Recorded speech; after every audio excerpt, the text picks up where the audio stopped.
What's up guys, Andrew here. In this video, I'm going to show you how to find your Discord PC on your computer.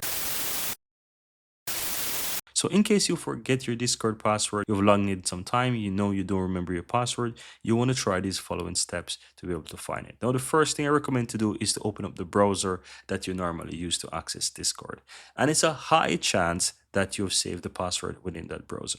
So this works for any browser literally that you use. As long as you possibly saved it, then you'll be able to find it. So you want to click the three dots on the upper right hand side. And this is Google Chrome, by the way. The steps are pretty much the same across different browsers. You want to go down to the settings, guys. Right here, you'll have a whole lot of options open up on the left hand side here. Now go ahead and click an autofill in password. You want to access the Google Password Manager. If, for example, you're using Edge or whichever browser, it will be like Microsoft Password Manager or something like that.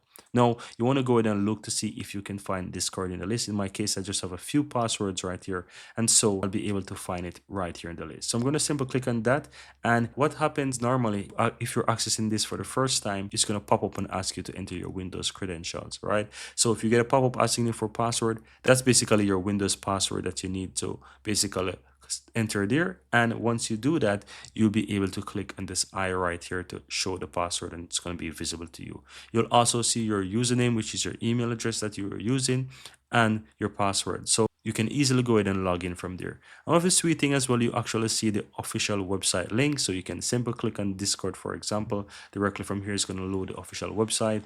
And from here, you'll also be able to log in with your credential. In my case, I actually log in the website already. But if I didn't, then I'll be able to quickly sign in because I found the credentials. And that's all there is to it, guys. Very easy and very simple. Here you have it, guys. I really hope you found value within this video. And if you do, don't forget to take a moment to give this video a like and hit that subscribe button so that you'll never miss out when I release future videos just like this one. Thank you guys for watching, and see you next time.